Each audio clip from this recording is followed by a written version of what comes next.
Hello future nursing officers. तो कैसे हैं आप सब लोग? उम्मीद करता हूं कि आप सब बढ़िया होंगे और अपने एग्जाम्स की प्रिपरेशन अच्छे से कर रहे होंगे।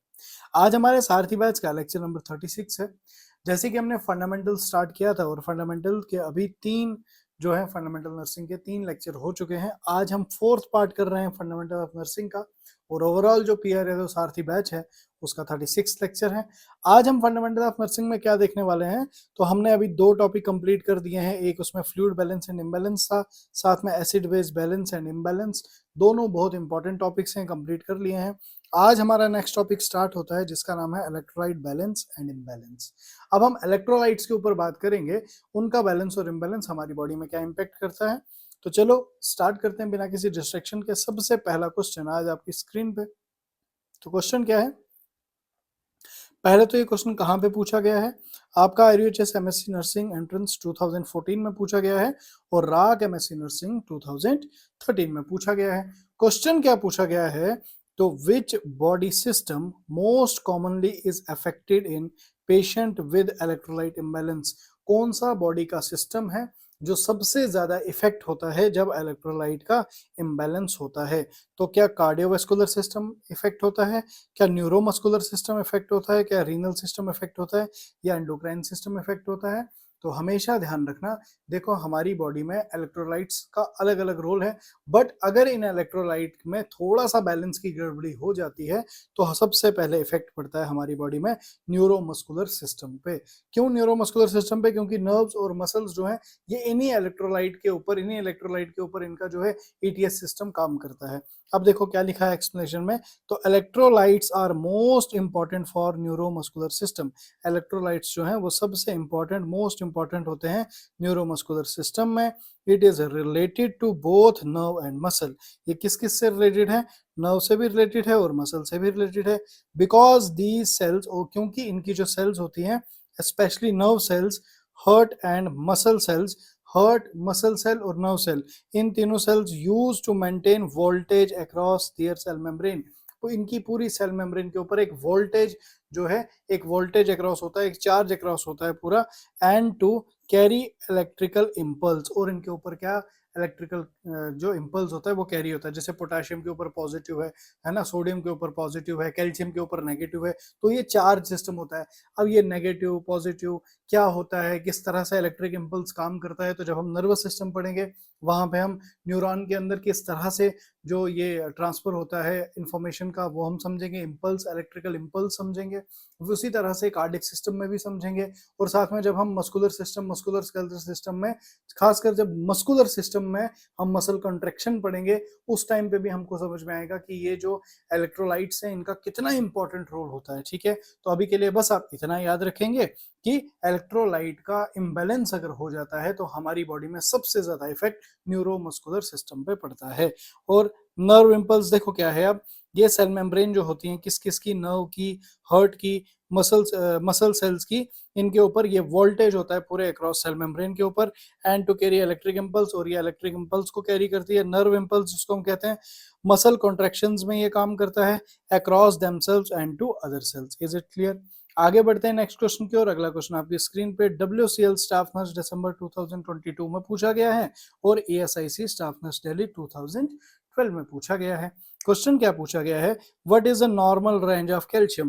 कैल्शियम की नॉर्मल रेंज क्या है? तो आपने कैल्शियम की नॉर्मल रेंज पढ़ी होगी, जल्दी से बताओ। अब यहाँ पे ध्यान रखना mg/dl में पूछा गया है तो गलती मत करना, ठीक है।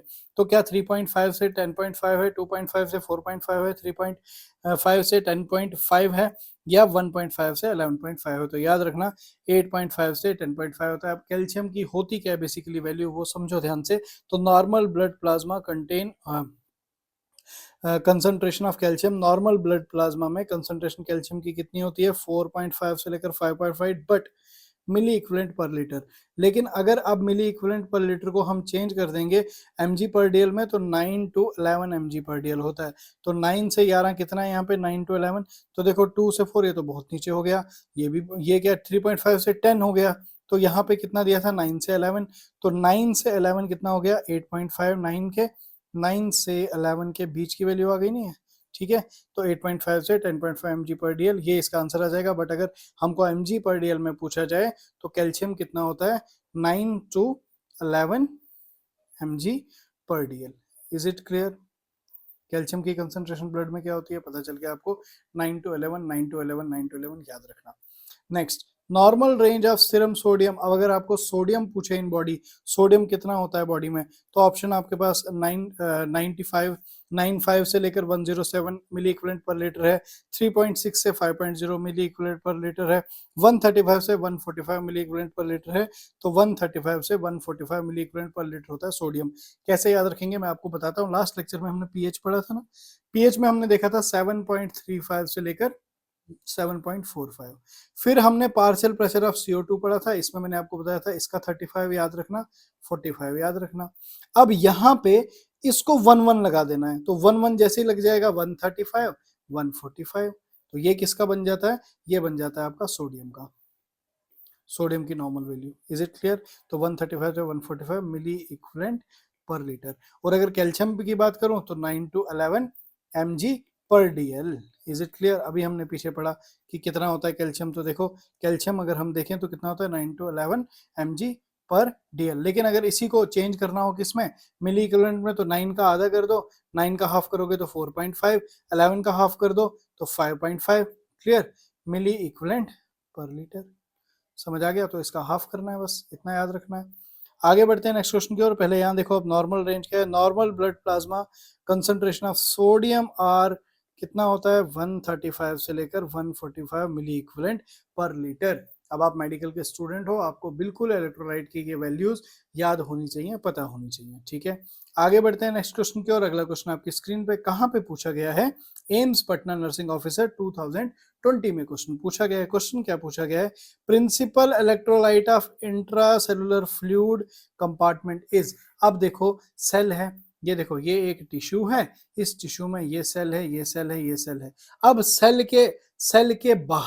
सेल के बाहर वाला एरिया जिसको हम बोलते हैं एक्स्ट्रा सेलुलर, ठीक है, और सेल के अंदर इसको हम बोलेंगे इंट्रा सेलुलर कंपार्टमेंट, और एक्स्ट्रा सेलुलर कंपार्टमेंट बाहर वाला। ये कह रहा है सेल के अंदर प्रिंसिपल इलेक्ट्रोलाइट कौन सा होता है इंट्रासेलुलर फ्लूइड में।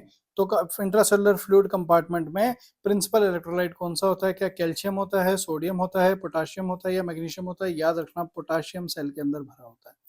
तो सेल का जो इंट्रासेलुलर में क्या भरा होता है, पोटाशियम भर भर के होता है। ठीक है, प्रिंसिपल इलेक्ट्रोलाइट होता है। देखो अब ध्यान से समझो, बहुत बहुत बहुत इंपॉर्टेंट स्लाइड, क्योंकि इसमें क्या है, जो ये स्लाइड में ये पॉइंट्स दिए हैं ना, ये गोल्डन पॉइंट्स है, यहाँ से क्वेश्चन बन सकता है। क्या लिखा है पहला पॉइंट, पोटाशियम जिसको हम के पॉजिटिव से डिनोट कर रहे हैं, ये कैटाइन है या एनाइन है, ये कैटाइन होता है। ठीक है, कैटाइन को पॉजिटिव बोलते हैं, एनाइन को नेगेटिव बोलते हैं। तो देखो potassium K positive is the most abundant cation. तो क्या है ये मोस्ट अबेंडेंट कैटाइन, ऐसे भी पूछ सकता है आपको कि बताओ सेल के अंदर मोस्ट अबेंडेंट कैटाइन कौन सा है, तो पोटाशियम आ गया। इन इंट्रासेलुलर फ्लूइड, ठीक है, अकाउंटिंग फॉर मोर देन 90%, कितना 90% of the total intracellular cation. तो इंट्रासेलुलर कैटाइन में 90% कौन सा कैटाइन है, तो के पॉजिटिव है। पहला पॉइंट क्लियर हुआ। नेक्स्ट पॉइंट देखेंगे, its normal concentration in intracellular fluid is 140 to 150 milliequivalent per litre. तो नॉर्मली अगर हमसे पूछा जाए कि बताओ नॉर्मल कंसंट्रेशन कितनी होती है आईसीएफ में पोटाशियम की, तो पोटाशियम की नॉर्मल होती है 140 से लेकर 150 milliequivalent per litre. And into extracellular fluid, अगर एक्स्ट्रा सेलुलर फ्लूइड की बात करें तो सिर्फ 3.5 से लेकर 5.1 मिली इक्विवेलेंट पर लीटर। इसी को अगर हम कन्वर्ट करेंगे मिली, अब इसी का चेंज करके मिली मोल पर लीटर भी कह सकते हैं, 3.5 से 5.1। तो दो तरह से क्वेश्चन पूछा जाता है। एक्स्ट्रा सेलुलर में आपको पूछेगा, क्योंकि पता है एग्जामिनर को कि इंट्रासेलुलर कैटाइन कौन सा होता है, पोटाशियम होता है, वैल्यू बच्चे ने याद की होगी। फंसा मैं सकता हूँ तो इसको एक्स्ट्रा सेलुलर में फंसा सकता हूँ, वैल्यू पूछ सकता हूँ, तो ये पूछ लेगा। Other ICF, other intracellular fluid Eoin और मैग्नीशियम, क्या होता है अदर, क्या है पोटाशियम के अलावा मैग्नीशियम है, सल्फेट है, इनऑर्गेनिक एंड ऑर्गेनिक फॉस्फेट है, HPO4, ठीक है, ऑर्गेनिक और फॉस्फेट भी है। तो ये अलग अदर क्या आ जाते हैं, अदर इंट्रासेलुलर आइंस आ जाते हैं। क्लियर, आइंस क्या हो गए, जिसके ऊपर चार्ज होता है, पॉजिटिव नेगेटिव, इन्हीं को आइंस बोलते हैं। क्लियर, जैसे सोडियम पॉजिटिव है तो बोलेंगे कैटाइन, कैल्शियम ये क्लोराइड नेगेटिव है तो बोलेंगे एनाइन, और इसके इनको इंडिविजुअली क्या बोलेंगे, आइंस। क्लियर, जिनके ऊपर चार्ज होता है। देखो नेक्स्ट क्वेश्चन आपकी स्क्रीन पे, क्वेश्चन कहाँ पे पूछा गया है, तिरुवनंतपुरम 2023 में और DSSB स्टाफ नर्स 2013। तो 13 का क्वेश्चन 23 में रिपीट हुआ है लगभग 10 साल बाद। क्वेश्चन क्या है, normal serum potassium level in adult in milliequivalent per litre. तो नॉर्मल पोटाशियम लेवल कितना होता है एडल्ट में, अभी हमने देखा था मिली इक्विवेलेंट पर लीटर में, तो मिली इक्विवेलेंट पर लीटर में कितना है 3.5 से 5 होता है, याद रखना। तो देखो 3.5 से 5 होता है, याद रखना। Is it clear? आगे बढ़ते हैं नेक्स्ट क्वेश्चन की ओर। तो झारखंड एसएससी स्टाफ नर्स में पूछा गया 2022 में, what is the chemical composition of intracellular fluid. तो केमिकल कंपोजिशन क्या होती है इंट्रासेलुलर फ्लूइड की, high level of phosphate and magnesium. क्या यहाँ पे हाई लेवल ऑफ फॉस्फेट होता है और मैग्नीशियम होता है? Low level of phosphate and magnesium नहीं होता है। High level of sodium and chloride नहीं होता है। हाई लेवल ऑफ बाइकार्बोनेट नहीं होता है। तो याद रखना high level of phosphate and magnesium पाया जाता है। Is it clear? Next question GMCH nursing officer अगस्त 2022 में पूछा गया है। क्वेश्चन क्या पूछा गया है, out of the following which is not a major intracellular electrolyte. अब देखो नॉट को ध्यान रखना, अब ये कह रहा है इनमें से कौन सा नहीं है intracellular electrolyte, major intracellular electrolyte. देखो सोडियम, अब याद रखना इंट्रासेलुलर पूछा है तो इंट्रासेलुलर सोडियम नहीं होता है, सोडियम एक्स्ट्रासेलुलर होता है। तो इसका आंसर क्या आ जाएगा ए, क्योंकि नॉट पूछा था, which is not a major intracellular electrolyte. तो इंट्रासेलुलर इलेक्ट्रोलाइट सोडियम नहीं होता, ये एक्स्ट्रासेलुलर इलेक्ट्रोलाइट होता है मेजर। तो पोटाशियम होता है, मैग्नीशियम होता है और फॉस्फेट होता है। ये तीनों पीछे हमने एक्सप्लेनेशन में पढ़ा हुआ है, इंट्रासेलुलर आयंस में ये सब आते थे। सोडियम जो है वो एक्स्ट्रासेलुलर आता है, याद रखना, ध्यान रखना। नेक्स्ट क्वेश्चन आपकी स्क्रीन पे, WCL स्टाफ नर्स दिसंबर 2022 में पूछा गया है। क्वेश्चन क्या पूछा गया है, what is the biological function of potassium. Potassium का बायोलॉजिकली फंक्शन क्या होता है, क्या ये रेगुलेट करता है osmotic pressure in the cell. तो बिल्कुल ये ऑस्मोटिक प्रेशर को रेगुलेट करता है सेल के अंदर। को फैक्टर फॉर सीवियर एंजाइम नहीं होता। Involve in the synthesis of haemoglobin, कोई लेना देना नहीं है इसका। Involve in the synthesis of thyroid hormone, कोई लेना देना नहीं है। तो ए इसका आंसर आ जाएगा। तो देखो potassium help to maintain normal intracellular fluid volume and osmotic pressure and also acid base balance by exchange with H positive. तो H पॉजिटिव के साथ एक्सपेंड, क्योंकि K पॉजिटिव है ये, तो इस एक्सचेंज में भी हेल्प करता है और ये एसिड बेस बैलेंस में भी हेल्प करता है। मेन इसका काम क्या है, इंट्रासेलुलर फ्लूइड वॉल्यूम के अंदर ऑस्मोटिक प्रेशर को मेंटेन रखना। Is it clear? Next question आपकी स्क्रीन पे, ESIC स्टाफ नर्स जयपुर में पूछा गया है 2009 में और RPSC राजस्थान स्टाफ नर्स 2007 में पूछा गया है। क्वेश्चन क्या पूछा गया है, which electrolyte is extracellular fluid cation. अब कैटाइन मतलब पॉजिटिव चार्ज वाला। कौन पूछना है, कौन पूछा है, एक्स्ट्रा सेलुलर, मैंने आपको बताया सोडियम होता है, याद रखना। Na positive, Na positive is the major cation extracellular और K positive potassium is the intracellular fluid में मेजर कैटाइन और एक्स्ट्रा सेलुलर फ्लूइड में major cation. Is it clear? तो देखो sodium Na positive is the most abundant cation in the extracellular fluid, याद रखना sodium जो है ये most abundant cation in the extracellular fluid होता है, ठीक है, accounting for 90% of extracellular cation. जैसे 90% पोटाशियम था इंट्रासेलुलर कैटाइन में, वैसे ही एक्स्ट्रासेलुलर कैटाइन में 90% क्या है, ये क्या बोलते हैं इसको, सोडियम है, ठीक है। It maintains half of the, अब देखो क्या लिखा हुआ है, it maintain half of the total osmolarity of extracellular fluid, जो कि कितनी है 140 आउट ऑफ 298।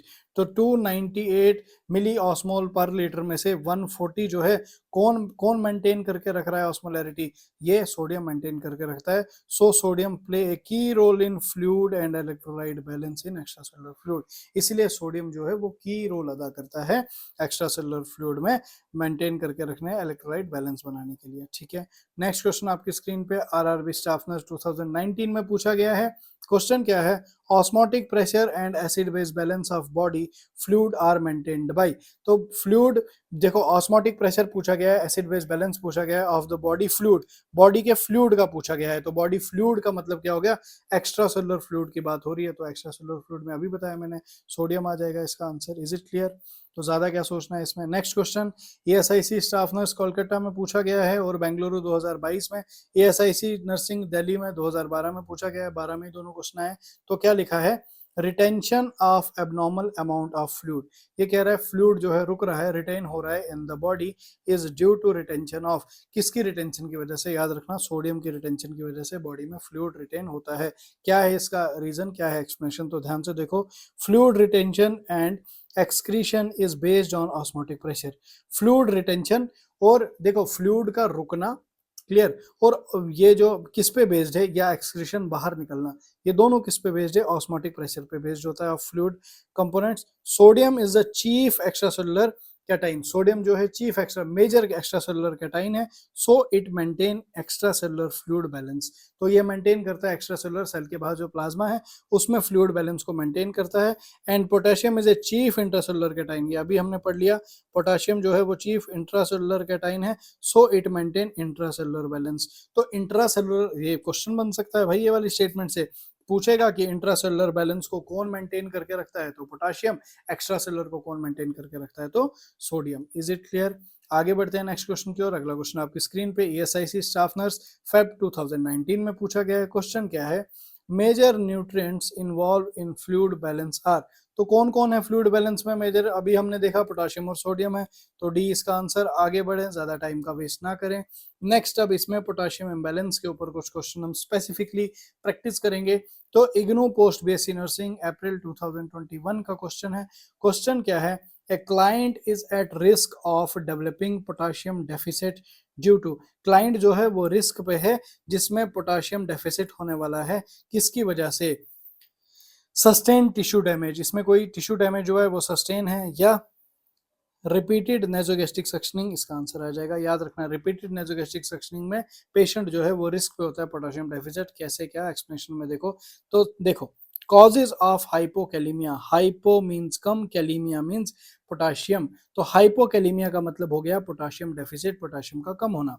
तो डेफिसिट पोटेशियम इनटू किस में होता है, excess loss of potassium due to prolong NG tube, NG tube suctioning अगर हम प्रोलॉन्ग करेंगे तो इसमें क्या हो सकता है, एक्सेस लॉस हो सकता है पोटेशियम का, वॉमिटिंग होगी, इसमें भी पोटेशियम का लॉस होगा, डायरिया में भी पोटेशियम का लॉस होगा, डायरिया, एक्सेस डाइफोरेसिस, ये डाइफोरेसिस क्या होता है, तो यहाँ पे मैंने अलग से लिखा है, डाइफोरेसिस क्या है, excessive sweating that goes beyond normal temperature control, normally temperature control करने के लिए स्वेटिंग होती है, लेकिन यहाँ पे एक्सेसिव हो रही है ना, अननेसेसरी बहुत ज्यादा स्वेटिंग हो रही है, इसको हम बोलते हैं डाइफोरेसिस, ठीक है, DIAPHORESIS, डाइफोरेसिस, ठीक है, एक्सेसिव डाइफोरेसिस हो रही है, वाटर लॉस होगा, इसमें पोटेशियम का लॉस होगा, वाउंड ड्रेनेज, कहीं पे अगर कोई जख्म है उसमें से ड्रेनेज अगर ज्यादा होगी तो इसमें भी खतरा रहता है किसका, हाइपोकैलीमिया का, ऑफ पोटेशियम रिटेन।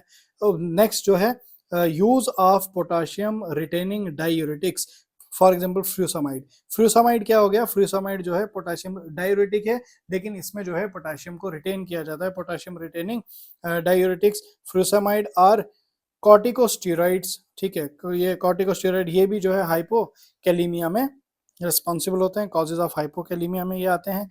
क्या क्या आ गया इसमें, पोटेशियम रिटेनिंग डायूरेटिक, फ्यूसामाइड और कॉर्टिकोस्टेरॉइड, पॉलीयूरिया, बार बार यूरिनेशन होना, ये भी दिक्कत देगा।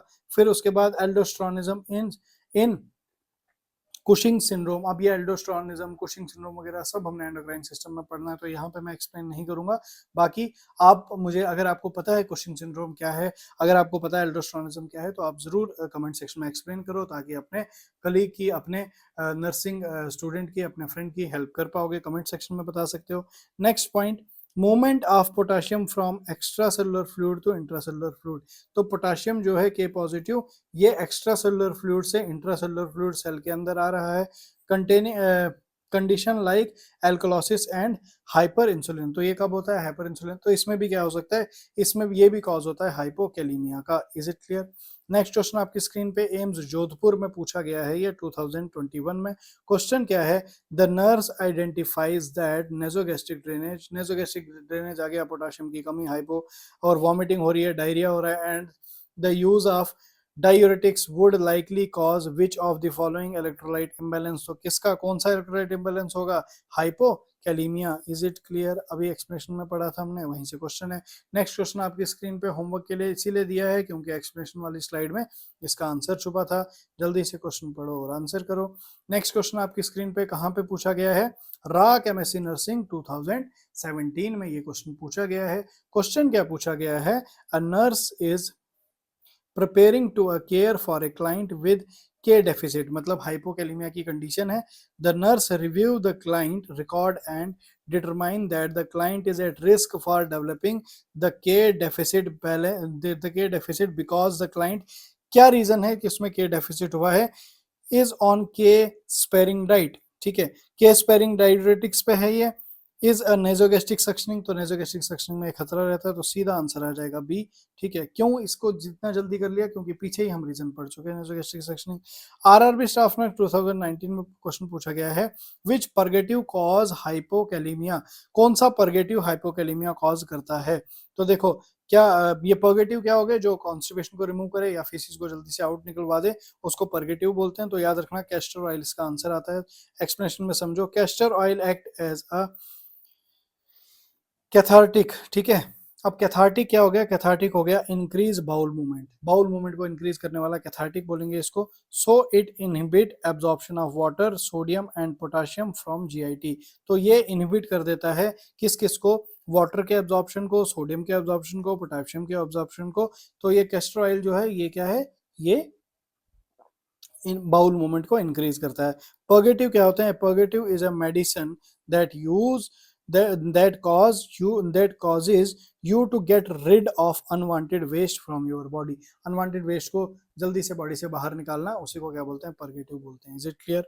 नेक्स्ट क्वेश्चन आपकी स्क्रीन पे कहाँ पे पूछा गया है, राक एमएससी नर्सिंग में ये क्वेश्चन पूछा गया है 2011 में और 14 में। क्वेश्चन क्या है, a nurse caring for a group of client review electrolyte lab result and note a potassium level is 5.5, बढ़ा हुआ है, हाइपरकैलेमिया वाली कंडीशन है। the nurse understand that which client is at most risk for development of a potassium value at his level, तो value at his level में क्या आएगा यहाँ पे, क्लाइंट विद कोलाइटिस में ऐसा होगा, client who have been over using laxative, ये इसका आंसर आएगा, या client with Cushing syndrome, client who has sustain a traumatic injury, तो client who has sustained a traumatic injury इसका आंसर आएगा। देखो ध्यान से समझना, causes of hyperkalemia, तो hyperkalemia का cause क्या होता है, hyperkalemia, तो याद रखना excessive potassium intake by taking potassium containing food और medicine, for example KCL,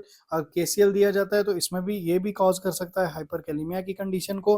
decrease excretion of potassium, अगर पोटाशियम बाहर ही कम निकल रहा है due to use of potassium sparing या retaining diuretic, potassium retaining diuretic use किए जा रहे हैं, किडनी डिजीज है, ठीक है। Adrenal insufficiency like aldosterone disease है, अगर एल्डोस्टेरोन डिजीज है जिसमें एड्रेनल इंसफिशिएंसी होती है। Decrease adrenal cortical hormone like glucocorticoid and mineralocorticoid, तो इनकी कमी की वजह से भी क्या होता है, हाइपरकैलेमिया की कंडीशन होती है।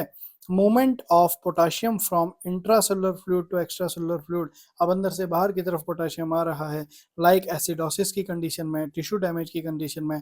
अब और ट्रॉमेटिक इंजरी, तो देखो अब ट्रॉमेटिक इंजरी यहाँ पे था ना, तो client who has a sustain traumatic injury, तो ये इसका आंसर क्यों आया, क्योंकि रीजन यहाँ है like acidosis, tissue damage, traumatic injury, hyper catabolism, catabolism हो रहा है बॉडी में, बार बार कुछ रिएक्शंस ऐसी हो रही हैं जिसमें टूट रहे हैं, कैटाबॉलिज्म हो रहा है, एंड हाइपर यूरिसीमिया की कंडीशन है। अब मुझे हाइपर यूरिसीमिया क्या होता है जल्दी से आप कमेंट में बताओगे। और यहाँ पे जो ये एक्सप्लेनेशन में बहुत सारी टर्मिनोलॉजीज का यूज हुआ है, जो जो टर्मिनोलॉजीज आपको समझ में नहीं आई है उसको गूगल करो, गूगल करके समझो और कमेंट सेक्शन में भी बताओ। देखो बताने को मैं हर एक चीज को एक्सप्लेन यहाँ पे कर सकता हूँ, बट दिक्कत ये है क्योंकि फिर बहुत ज्यादा यहीं पे हम डेप्थ में चले जाएंगे। ये चीजें मैं आप पे इसलिए छोड़ रहा हूँ क्योंकि मैक्सिमम स्टूडेंट्स को पता होंगी, जिनको नहीं पता है वो गूगल करके उसका डेफिनेशन समझे और बताए, और अगर तब भी समझ में नहीं आया कमेंट में करे और मैं उसको समझा दूंगा या नेक्स्ट लेक्चर में आ जाएगा। ये चीजें आगे बहुत आनी है, इसलिए मैं इनको ऐसे यहीं पे छोड़ रहा हूँ और आपके लिए भी रिसर्च के लिए छोड़ रहा हूँ। तो RUHS नर्सिंग ग्रेड 2013 में क्वेश्चन पूछा गया है, क्या पूछा हुआ है क्वेश्चन आपको? स्पाइरोलेट प्रोड्यूस, देखो अब SPIRONALACTON स्पाइरोलैक्टोनेस, स्पाइरोलैक्टोन्स जो है ये प्रोड्यूस करते हैं, क्या क्या प्रोड्यूस करते हैं? ये हाइपरनेट्रीमिया की कंडीशन प्रोड्यूस करते हैं, हाइपरकैलीमिया में प्रोड्यूस होते हैं, ये हाइपो नेट्रीमिया में प्रोड्यूस होते हैं, या ये हाइपोकैलीमिया में प्रोड्यूस होते हैं। तो याद रखना हाइपरकैलीमिया में, हाइपरकैलीमिया में हाइपरकैलीमिया प्रोड्यूस कौन करता है? स्पाइरोलैक्टोन्स। अब ये लैक्टोन्स, स्पाइरोलैक्टोन्स होते क्या हैं तो ध्यान से समझो। Spironolactones is a potassium sparing diet. तो पोटेशियम स्पेयरिंग डाइट का मतलब that block the action of absorption on the renal tube. ये ब्लॉक कर देते हैं एल्डोस्टेरोन के एक्शन, जो रीनल ट्यूब में एल्डोस्टेरोन आ रहा था अपने एक्शन, उसके एक्शन को ब्लॉक कर देते हैं। So function of aldosterone that is retention of sodium, जो फंक्शन था एल्डोस्टेरोन का जो कि रिटेन करता था सोडियम को, and excretion of potassium is block. तो एक्सक्रीशन ऑफ पोटेशियम ब्लॉक हो रहा है, तो पोटेशियम अगर एक्सक्रीशन ब्लॉक होगी तो हाइपरकैलीमिया की कंडीशन बनेगी, वही तो यहाँ पे ऑप्शन में आंसर आ गया। तो spironolactones act to decrease potassium loss in the urine, तो यूरिन में जो पोटेशियम लॉस था उसको रोक दिया जाता है, विच रिजल्ट इनटू हाइपरकैलीमिया। तो इसकी वजह से हाइपरकैलीमिया की कंडीशन बनती है। Is it clear? Next question आपकी स्क्रीन पे, एम्स पटना स्टाफ नर्स 2015 में पूछा गया है। क्वेश्चन क्या पूछा गया है?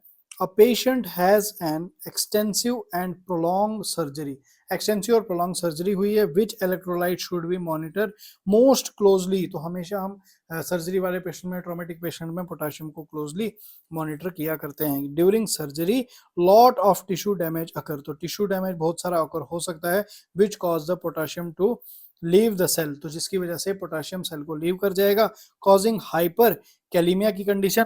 तो सेल के बाहर पोटेशियम आ रहा है, तो ये कहाँ आ रहा है? ये आपका इंट्रासेलुलर स्पेस से निकल के एक्स्ट्रासेलुलर स्पेस में आ रहा है, तो इसकी वजह से क्या होगा? हाइपर कैलीमिया की कंडीशन होगी, विच कैन कॉज डिसरिदमिया। अगर पोटेशियम बढ़ गया ना हाइपर कैलीमिया, तो डिसरिदमिया हो जाएगा, हार्ट की दिक्कत हो जाएगी। ठीक है, नेक्स्ट क्वेश्चन आपकी स्क्रीन पे, राक एमएससी नर्सिंग एंट्रेंस 2016 में पूछा गया है। क्वेश्चन क्या पूछा गया है? Which of the following ECG finding indicates the presence of hypokalaemia. Hypokalaemia में ईसीजी की फाइंडिंग क्या होती है? क्या टॉल पीक टी वे हो जाती है? क्या एसटी सेगमेंट डिप्रेशन हो जाता है? याद रखना, जब भी हाइपोकैलीमिया की कंडीशन आएगी तो याद रखना एसटी वेव जो है वो डिप्रेस हो जाती है। क्या है एसटी वेव, किस तरह से होती है? तो ध्यान से इस डायग्राम में देखेंगे। नॉर्मली देखो, नॉर्मली इस तरह से आपका ये आपका जो ईसीजी होता है, ये पी वेव, ये क्यू आर एस कॉम्प्लेक्स होता है, ठीक है, और ये टी वेव है। ठीक है, अब देखो यहाँ पे एस टी डिप्रेशन हो गया ना, ये देखो एस और ये टी, एस टी डिप्रेशन हो गया। क्लियर? अब ये ईसीजी वगैरह ये सारी चीज़ें मैं आपको पढ़ाऊंगा जब हम कार्डियोवास्कुलर सिस्टम पढ़ेंगे, वहाँ डिटेल में पढ़ेंगे। यहाँ पे बस इसको इतना सा याद रखो कि एसटी वेव डिप्रेशन हो जाता है। तो ECG changes during hyperkalaemia are shallow, flat और इन्वर्टेड टी वेव। तो यह शैलो फ्लैट हो जाती है, इन्वर्टेड टी वेव हो जाती है, ST segment depression and prominent you wave. तो देखो 3-4 चीजें याद रखनी है आपने। ठीक है, शेलो फ्लेट और इन्वर्टेड टी वेव इन्वर्ट हो जाएगी, एसटी सेगमेंट डिप्रेशन हो जाता है, ये ऑप्शन में था आपके, एंड प्रोमिनेंट यू वेव, और प्रोमिनेंट यू वेव दिखने को मिलती है। क्लियर? ईसीजी चेंजेस ड्यूरिंग हाइपरकैलीमिया, तो ऊपर वाली कंडीशन क्या थी? हाइपरकैलीमिया में ईसीजी चेंज हुआ, क्या क्या था देख लिया। और ईसीजी चेंजेस ड्यूरिंग हाइपरकैलीमिया और tall peak T wave, tall peak T wave देखी जाती है पहले। अब ऊपर हमने देखा था हाइपोकैलीमिया में क्या होता है, अब हम देख रहे हैं हाइपरकैलीमिया में क्या होता है। तो हाइपोकैलीमिया का क्वेश्चन तो हमको आया था। अगर हाइपर कैलीमिया का क्वेश्चन पूछा जाए कि ईसीजी जब पोटेशियम बढ़ जाता है, हाइपर कैलीमिया वाली कंडीशन हो जाती है, तब ईसीजी में क्या चेंज आएगा? तो टी वेव जो है पीक आएगी इसकी, फ्लेट पी वेव फ्लेट हो जाएगी, और वाइडन क्यावारेस कॉम्प्लेक्स, जो क्यावारेस कॉम्प्लेक्स था वो वाइड हो जाएगा, एंड प्रोलॉन्ग पीआर इंटरवल, और पीआर इंटरवल प्रोलॉन्ग हो जाएगा। तो ये सारी चीजें आपको याद रखनी है कि जब भी ईसीजी चेंज हाइपर कैलीमिया में क्या, हाइपोकैलीमिया में क्या क्या होगा, और हाइपर कैलीमिया में क्या क्या होगा। अब इसको आप अलग से नोट्स में लिख के रखो, यही चीजें जो है लिख के रखो, यहाँ से क्वेश्चन बनेगा। Is it clear? आगे बढ़ते हैं नेक्स्ट क्वेश्चन की ओर। अगला क्वेश्चन आपका DSSP में आया हुआ है 2015 में। क्वेश्चन क्या पूछा गया है? टॉल टेंडेड टी वेव, देखो टॉल टेंडेड टी वेव कहाँ पे था? Peak tall tented T wave लिखा है यहाँ पे कहीं क्या? टॉल पीक वेव, तो क्या हाइपर कौन सी वाली कंडीशन आ जाएगी, hyperkalaemia with alternative and widening के वायरस। तो वाइड के वायरस हुआ था क्या, बिल्कुल हुआ था। देखो मैंने बोला था ना क्वेश्चन आता है, तो आ चुका है क्वेश्चन यहाँ पे। तो हाइपरकेलेमिया वाली कंडीशन में ये होता है। तो आप देख सकते हो, जो देखो P R interval ST segment कितना बढ़ गया, टी वेव कितनी टॉल हो गई, और क्या वायरस जो है वो वाइड हो गया। ये देखो टी वेव टॉल हो गई, क्या वायरस की वाइडनिंग हो जाती है, ऐसे था और ये देखो कितना वाइड हो गया। क्लियर, आगे बढ़ते हैं नेक्स्ट क्वेश्चन की ओर। जैसे such as Delhi nursing officer दिसंबर 2019 में और बीसीसीएल स्टाफ नर्स 2015 में क्वेश्चन पूछा गया है। क्वेश्चन क्या है, which of the sign and symptom would be an early indication that the patient's serum potassium level is below usual, मतलब बिलो यूजुअल लेवल मतलब हाइपोकेलेमिया की कंडीशन ये बता रहा है कौन से साइन एंड सिम्टम देखने को मिलते हैं जब पेशेंट में सीरम पोटाशियम लेवल जो है वो कम होता है। जब कम हो जाता है कब देखेंगे, यूजुअली क्या देखने को मिलेगा। अब स्टिकी म्यूकस मेम्ब्रेन देखने को मिलेगी, डायरिया देखने को मिलेगा, muscle weakness in the leg, muscle weakness हो जाएगी लेग्स की, या tingling in the finger, finger में टिंगलिंग होगी। याद रखना मसल वीकनेस हो जाती है। जब भी साइन एंड सिम्टम की बात करें तो muscle weakness in the leg देखने को मिलती है जब सीरम पोटाशियम लेवल जो है वो बिलो हो जाता है, कम हो जाता है। तो क्लियर। तो देखो in hypokalaemia the resting polarisation in nerve and muscle fibre increase. जो रेस्टिंग पोलराइजेशन था नर्व में और मसल फाइबर में वो क्या हो जाता है, वो इंक्रीज हो जाता है, विच रिजल्टिंग इन मसल वीकनेस, जिसकी वजह से मसल में वीकनेस हो जाती है, और एंड इवेंचुअली द पैरालिसिस, तो पैरालिसिस तक की बात पहुंच सकती है। ठीक है, हाइपोकैलीमिया में। क्लियर। तो common initial manifestation of moderate hypokalaemia, तो कॉमनली स्टार्टिंग में जो मैनिफेस्टेशन जो साइन एंड सिम्टम देखने को मिलेंगे मॉडरेट हाइपोकैलीमिया में, और मसल एक, तो क्या मिलेगा, मसल में पेन हो रहा होगा, ठीक है, मसल वीकनेस हो रही होगी, फटीग देखने को मिलेगा, या कॉन्स्टिपेशन देखने को मिलेगा, बाउल मूवमेंट कम हो जाता है। क्लियर, बाउल मूवमेंट कम तो कॉन्स्टिपेशन देखने को मिलेगा। As potassium concentration drop below 3.0 milliosmol per litre, तो पैरालिटिक इलियस वाली कंडीशन बन जाती है, पैरालिटिक इलियस देखने को मिलेगा। हाइपो एक्टिव और एब्सेंस ऑफ बाउल, तो पैरालिटिक इलियस पढ़ा चुका हूं जीआई सिस्टम में, क्या होता है जल्दी से एक्सप्लेन करो मुझे। और हाइपो एक्टिव और absence of bowel and breathing sound, देखो ब्रीथिंग साउंड भी एब्सेंट हो जाएगी, साथ में जो हाइपर एक्टिव बाउल था वो भी एब्सेंट हो जाएगा, पैरालिसिस देखने को मिलेगा, डिसरिदमिया देखने को मिलेगा हार्ट में, ऑर्थोस्टेटिक हाइपोटेंशन भी लास्ट टाइम में एक्सप्लेन कर चुका हूँ। ऑर्थोस्टेटिक हाइपोटेंशन भी आप बताओ कि ऑर्थोस्टेटिक हाइपोटेंशन क्या होता है। देखो कमेंट सेक्शन में जरूर लिख के वो भेजो कि क्या क्या मैंने क्वेश्चंस आपको पूछे, भेजो। जितना आप कमेंट को एंगेजिंग बनाओगे, जितने आप खुद से आंसर दोगे, जब आप उसको टाइप करोगे ना तो आपको मेमोराइज भी हो रहा होगा, याद भी हो रहा होगा। आप ये मत सोचो कि मैं आपको कोई भी चीज आधी छोड़ देता हूँ, उसको एक्सप्लेन क्यों नहीं कर रहा हूँ। अगर सारा काम मैं करूंगा ना उससे आपको लॉस होगा। उससे क्या होगा, आपका ब्रेन जो है उसको बस रेडीमेड एक्वायर करने की आदत हो जाएगी, बस वो सिर्फ आपको खुश करेगा कि हाँ आज हमको ये चीजें पता चली। सारा काम ही अगर मैं बता दूं तो फिर उससे क्या होगा कि आपका वो नुकसान है। मैं चाहता हूं कि आप खुद से भी रिसर्च करो, खुद से भी चीजों को ढूंढो। कुछ डेफिनेशंस मैं ऐसे ही छोड़ के जा रहा हूं। आज मैंने कुछ 4-5 चीजें ऐसे ही बिना ज्यादा एक्सप्लेन नहीं किया मैंने उनको, कॉज मैं चाहता हूं कि आप उन्हें सर्च करो और आप कमेंट में उसको लिखो, और अपनी अपनी लैंग्वेज में डेफिनेशन को लिखने की कोशिश करो। गूगल से तो आप पढ़ लो, उसके बाद अपनी डेफिनेशन लिखने की कोशिश करो कि आप उसको कितना एंगेजिंग और इंटरेक्टिव बना रहे हो। ठीक है, नेक्स्ट क्वेश्चन आपकी स्क्रीन पे कहां पे पूछा गया है, RUHS post BSc nursing entrance exam 2019 में पूछा गया है। क्वेश्चन क्या पूछा गया है, a patient with hypokalaemia, patient को हाइपोकैलीमिया है, was treated with potassium supplement. Hypokalaemia है, पोटाशियम कम है, तो उसको किससे ट्रीट करेंगे, ऑब्वियस सी बात है पोटाशियम सप्लीमेंट देंगे। when elevating his response to treatment, जब हम इवेल्युएट करेंगे, देखेंगे उसका रेस्पॉन्स ट्रीटमेंट के बिहाफ पे, which of the following changes in his assessment should the nurse observe, तो क्या चेंजेस देखने को मिलेंगे कि अगर कोई पेशेंट है उसको हाइपोकैलीमिया की कंडीशन थी, पोटाशियम कम था, हमने उसको पोटाशियम के सप्लीमेंट्स दिए, और बाद में अब जब हम इंटरप्रिटेट कर रहे हैं उसको देख रहे हैं कि उसमें क्या फर्क पड़ा, तो कैसे हमको पता चलेगा, कौन सी असेसमेंट देख के हमको पता चलेगा कि पेशेंट जो है वो रिकवर कर रहा है। इंप्रूव इन विजुअल एक्टिविटी, तो देखने वैसा विजुअल में तो कोई फर्क होगा, विजुअल में तो कोई इफेक्ट ही नहीं पड़ता है पोटाशियम का। वर्सनिंग कॉन्स्टिपेशन, क्या कॉन्स्टिपेशन और वर्सनिंग हो रही है इसमें। Decrease serum glucose serum glucose कोई लेना देना नहीं है। वॉशनिंग कॉन्स्टिपेशन, कोई कॉन्स्टिपेशन तो ठीक होनी, रिजॉल्व होनी स्टार्ट हो जानी चाहिए। नेक्स्ट क्या है, इंक्रीज मसल स्ट्रेंथ, तो मसल स्ट्रेंथ बढ़ रही है, मसल वीक होती है स्टार्टिंग में। जब हाइपोकैल्सीमिया की प्रॉब्लम होती है तो हाइपोकैलीमिया की प्रॉब्लम होती है, पोटाशियम कम होता है तो मसल वीक होती है, फटीग होता है, पेन होता है मसल में, और मसल रिकवर हो रही है, इंक्रीज मसल स्ट्रेंथ आ रही है। दैट मीन्स ये जो है हमारा जो ट्रीटमेंट पोटाशियम सप्लीमेंट हम उसको दे रहे हैं पेशेंट को, तो पेशेंट अब रिकवर कर रहा है। Is it clear?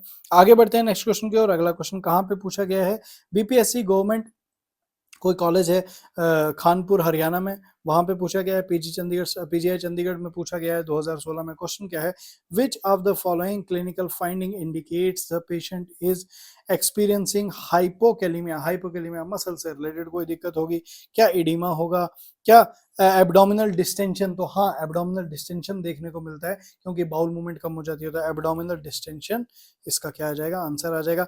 Muscle spasm नहीं आता इसमें, वो कैल्सीमिया की कंडीशन में होता है, ठीक है, कैल्शियम से रिलेटेड है, वो आगे पढ़ेंगे।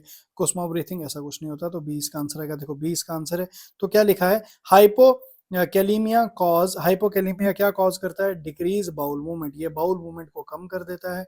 हाइपो एक्टिव और, अब देखो हाइपो एक्टिव और absent bowel sound, hypo active या एब्सेंट बाउल साउंड हो जाती है, एंड पैरालिटिक इलियस, तो पैरालिटिक इलियस हो जाता है, इलियस में पैरालिज्म हो जाता है, मतलब इलियम में कोई मूवमेंट नहीं होती। Due to smooth muscle relaxation, जो स्मूथ मसल है वो रिलैक्स कर जाती है। Which cause intestinal obstruction, intestine में ऑब्स्ट्रक्शन हो जाएगी, इंटेस्टाइन में जो फीसिस है वो आगे बढ़ नहीं पाएगा, जिसकी वजह से डिस्टेंशन देखने को मिलती है, तो डिस्टेंशन इसका आंसर था। Hypokalemia decrease the magnitude of the nerve and muscle cell resting potential, तो मैग्नीट्यूड को भी कम कर लेती है, याद रखना। जो हाइपोकैलीमिया वाली कंडीशन है डिक्रीज कर देती है magnitude of nerve and muscle cell resting potential. अब ये muscle cell resting potential, magnitude वगैरह ये सब हम पढ़ेंगे जब हम मस्कुलोस्केलेटल सिस्टम में कंट्रैक्शन ऑफ मसल वाले पोर्शन को पढ़ेंगे।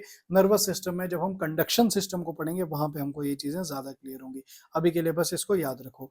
नेक्स्ट कहाँ पे पूछा गया है, पोस्ट बेसिक नर्सिंग 2016 में पूछा गया है। क्वेश्चन क्या पूछा गया है, which organ is most at risk for dysfunction in a patient with potassium level of 6.2, तो 6.2 मतलब कौन सी कंडीशन आ गई, ये हाइपर कैलीमिया वाली कंडीशन आ गई। तो हाइपर कैलीमिया में किसको सबसे ज्यादा थ्रेटन होगा, हार्ट को सबसे ज्यादा थ्रेटन होता है। तो देखो पोटाशियम इज वाइटल और crucial for normal functioning of heart and muscle, heart और मसल की नॉर्मल फंक्शन के लिए पोटाशियम जो है बहुत ही वाइटल होता है, बहुत ही क्रूशियल होता है। Potassium imbalance both in hypokalaemia and hyperkalaemia can cause cardiac dysfunctioning dysrhythmia, cardiac dysrhythmia हो जाएगा, that can be life threatening, तो ये लाइफ थ्रेटनिंग रहता है। तो पोटाशियम में सीधा दिमाग, अब देखो पोटाशियम को तो बहुत ज्यादा देखना पड़ता है हमको, कि पोटाशियम को अगर हम हाइपरकैलीमिया हाइपोकैलीमिया वाली कंडीशन होगी तो पेशेंट को स्टेबल करना बहुत जरूरी है, क्योंकि हार्ट पे लोड पड़ जाएगा, डिसरिथमिया वाली कंडीशन आ जाएगी। तो नेक्स्ट क्वेश्चन आपका केरला पीसीएस में पूछा गया है, पीएससी स्टाफ नर्स मार्च 2023 में। A client with end stage renal disease है एंड स्टेज की, is admitted in the nephrologic ward, nephrology मतलब किडनी वाले वार्ड में उसको एडमिट किया हुआ है, and his blood result show serum potassium as 6.6 milliequivalent बढ़ा हुआ है। What should the nurse assess first, सबसे पहले नर्स किसको एसेस करेगी, तो यहाँ पे हाइपर कैलीमिया वाली कंडीशन है तो किसको एसेस करेंगे, कार्डियक रिदम को, ब्लड प्रेशर को, तो कार्डियक रिदम को हार्ट के रिलेटेड, तो ए इसका आंसर आ जाएगा। नेक्स्ट क्वेश्चन आगे बढ़ते हैं।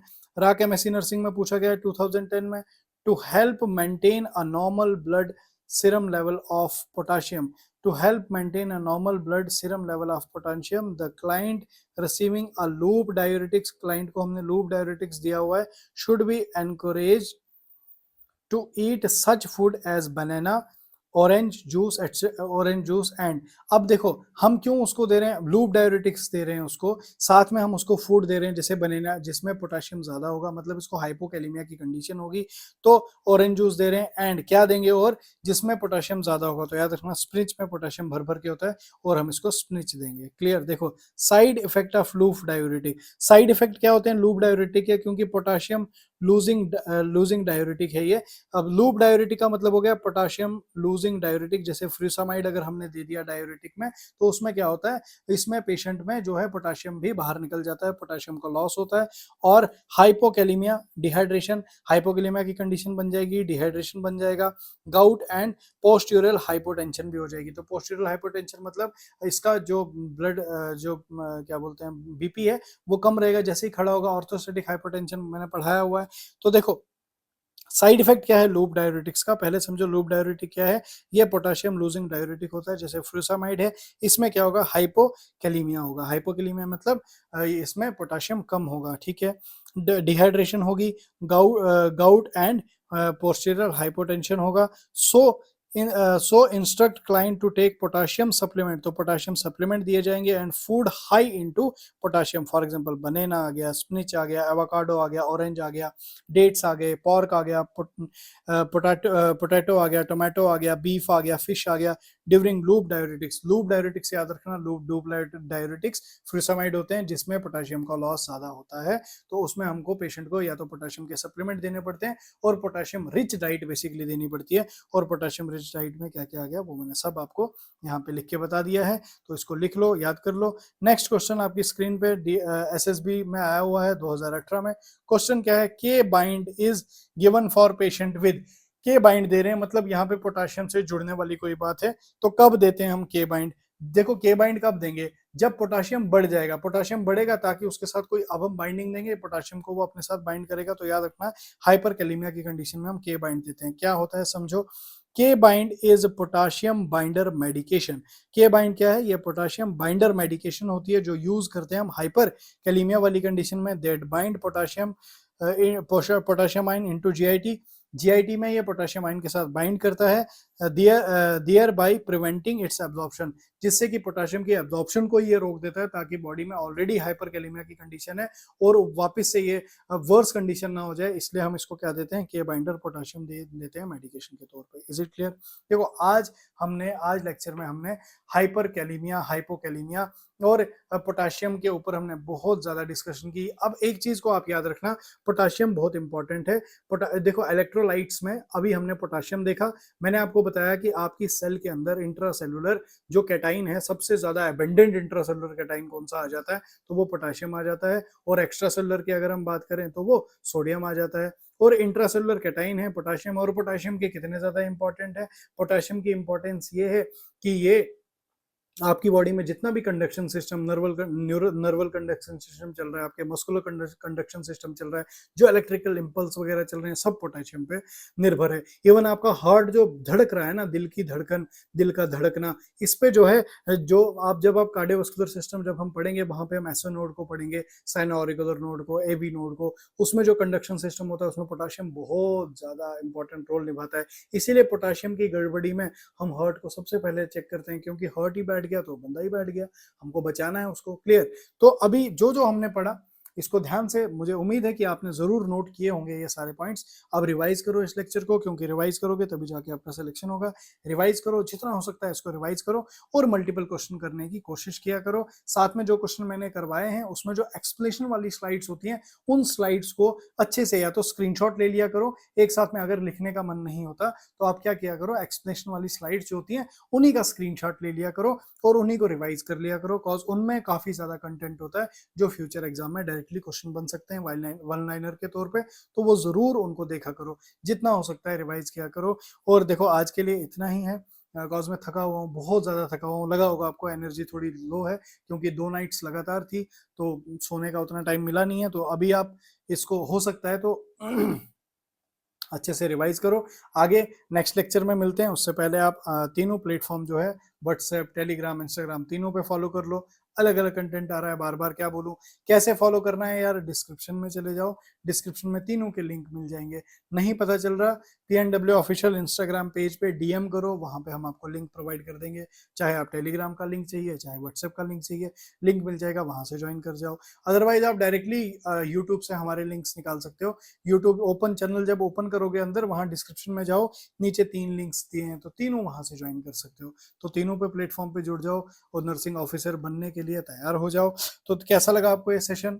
कमेंट सेक्शन में जरूर बताओ। सेशन को लाइक जरूर किया करो, कमेंट आपने जरूर करना है। बहुत सारे क्वेश्चन आज मैंने रेज किए, उनके आंसर मुझे उम्मीद है जो स्टूडेंट आंसर देते हैं वो आंसर देंगे, बिकॉज बहुत ब्रिलियंट स्टूडेंट्स मेरे साथ जुड़े हुए हैं। इंडिया के टॉप मोस्ट नर्सिंग ब्रेन जो हैं वो मेरे साथ अभी मेहनत कर रहे हैं, क्योंकि यहाँ से मुझे पता चल रहा है कि जिस डेडिकेशन के साथ आप लोग पढ़ रहे हो, जिस डेडिकेशन के साथ आप लोग कमेंट्स करते हो, वहां से मुझे समझ में आ रहा है कि ये जो हम मेहनत कर रहे हैं ये हमारी वेस्ट नहीं जा रही है। ये एक बहुत ही पावरफुल ब्रेन के पास हम ट्रांसफर कर रहे हैं इंफॉर्मेशन को, और ये ब्रेन जो है एक टाइम पे रिजल्ट देगा।